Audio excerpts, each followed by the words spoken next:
This is part 2 of mood disorders.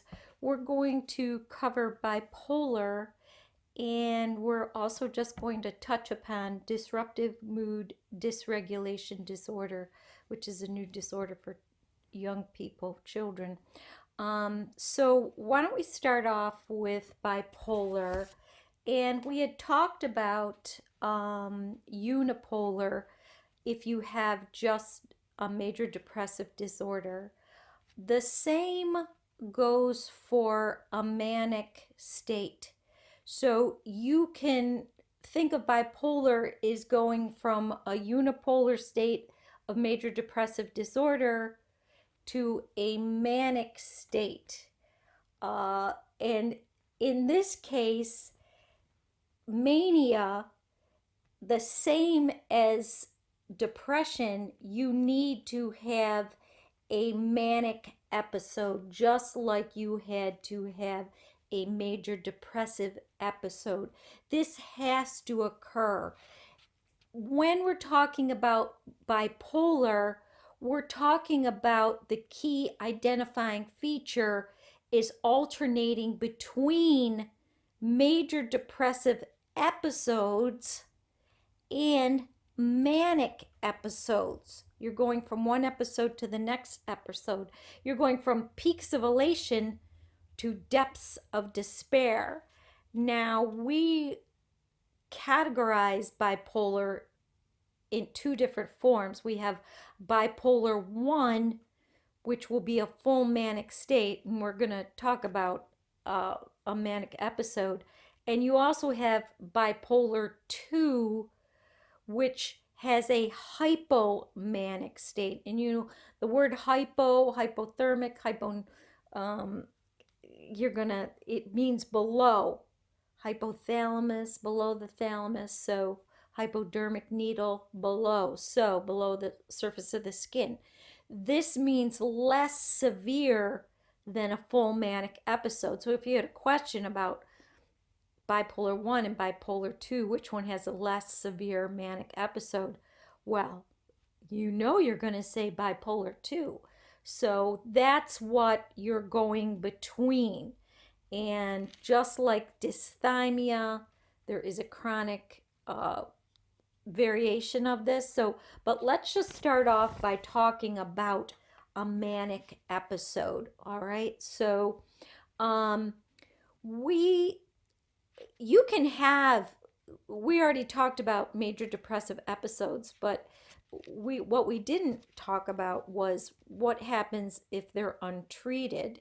And a major depressive episode, I mean, obviously a lot of people are depressed and they never go receive services, and a lot of the reason they don't is because they don't have the energy to go do it. So if you don't treat a major depressive episode, it could potentially last from 4 to 9 months, and that's very, very serious.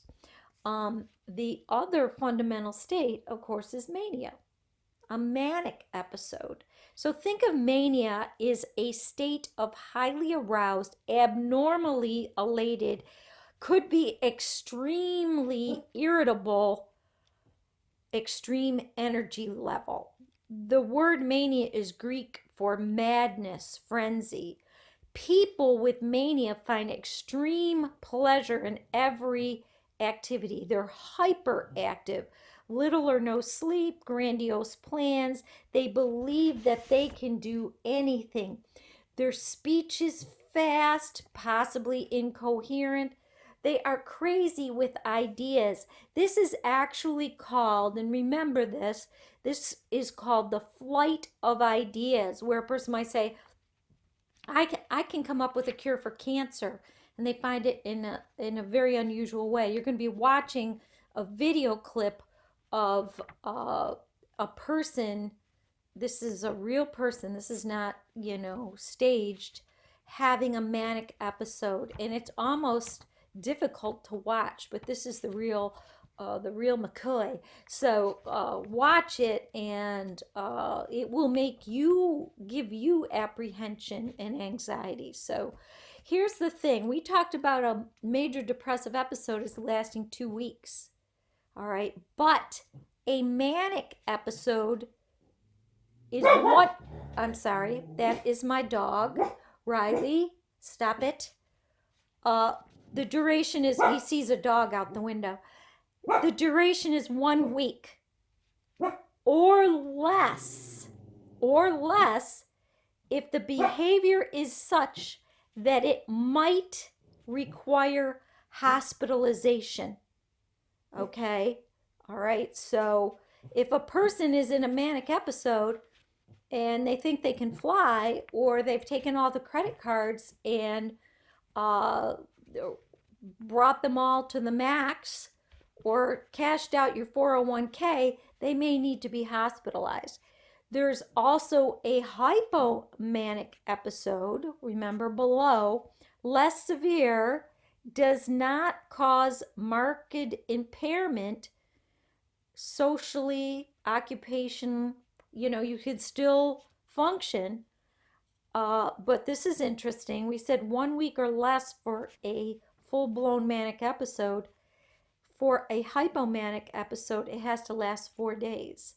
So that seems interesting to me. I mean, there's a part of me that thinks it should be reversed, but I don't know. Anyways, people obviously have depression and mania alternating between. And the key thing is, like, how many are they having in a year? How many manic episodes? How many depressive episodes? And that's going to be a determinant about the seriousness of the disorder. So think about it this way, all right? For a manic episode to be considered separate from the previous manic episode, there must be 2 months symptom free. This is exactly what we were talking about with the depressive episodes. All right, so there must be 2 months symptom free in order for the manic episodes to be considered separate. Otherwise, one episode is considered a continuation of the last. Yes. Can you imagine? During the manic or hypomanic stages, patients often deny they have a problem. This is where a lot of artistic people have bipolar, and they're so creative. Jackson Pollock, they're producing art. Handel produced the Messiah in a couple weeks. They don't want to come down from that. Okay, the high is so enjoyable and they can get so much done that they do not want to be on medication. All right, way back Handel, there was no medication, but now there is. All right, but the problem with that is when the manic episode is over, you can really crash from that, and that can be really, really difficult and painful. But when they're in the midst of it and they're like have this flight of ideas, it's they just like to stay there. So just like we talked about dysthymia, there is a milder form but more chronic version of bipolar called cyclothymic disorder. All right. It resembles that persistent depression, that dysthymia, and it is very chronic and serious. It alternates between mood elevation and depression, not the severity of the full-blown manic episode or a major depressive episode, but people are usually in one state or the other with very few periods of normal. All right. And again, this pattern must last 2 years in order for it to be considered cyclothymic. Interestingly, also, it can change in this cyclothymic state from bipolar 1 to bipolar 2 or vice versa. So that would be very, very debilitating. Also unique to bipolar 1 and bipolar 2, you want to remember this, it's a specifier. Here we are again with this specifier. This specifier is called rapid cycling specifier. Some people move quickly out of a depressive or a manic state. If a person has 4 manic or depressive episodes within a year, they are considered to have rapid cycling pattern. All right. It seems to be more common to people who've had their first episode at a younger age, earlier onset. This would be considered a severe variety of bipolar, and it does not respond well to standard treatments. Higher rate of suicide attempts and more severe episodes of depression. 20 to 50% of people experience rapid cycling. 60 to 90% of those people are women. Cycling is higher with people taking an antidepressant. Now remember, if you're in a manic episode and you're taking an antidepressant, which is supposed to make you feel better, that's like a double whammy in a way, you know. The standard, the gold standard, obviously there's a lot of medications for bipolar, but the gold standard is lithium, just like in the batteries. Lithium, it's a gold standard. It's been used for decades. So the good news about rapid cycling is it does not seem to be permanent. Only 3 to 5% continued this period over 5 years. But 5 years is a really long time when you're in this state. The onset of bipolar 1 is 15 to 18 years old, bipolar 2, 19 to 22. A third of the cases begin in adolescence. U.S. has a high rate compared to other countries. It's rare to get the disorder after 40. Rare after 40. But the rates of completed suicide 4 times higher than for people with recurrent depression, which is really, really difficult. So now, speaking of bipolar, for a while there was a lot of children being diagnosed with bipolar because they were having explosive outbursts, mood, anger, aggression. And so for a long time, they were treating children with bipolar and giving them medication that really hadn't been studied enough and really not good at all. And way over diagnosing bipolar. So in the DSM 5, which came out in 2013, they came up with a new disorder for children, and that is the disruptive mood dysregulation disorder. That's a mouthful, isn't it?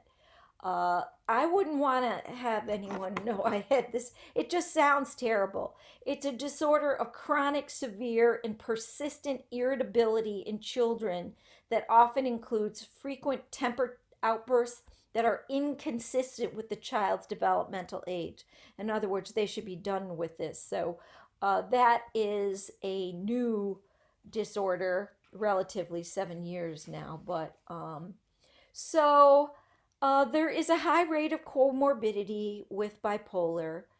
People may abuse alcohol, substances, have relationship problems, perform poorly at school and at work. Bipolar usually lasts a lifetime.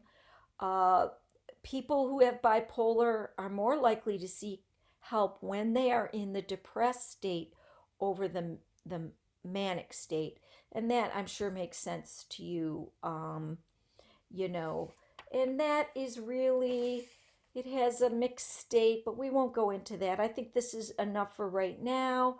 Um, and I will say that that is it for this topic. So, uh, happy listening, and this is it with this chapter, this episode, and then you'll take the midterm, and then we'll move on to the second half.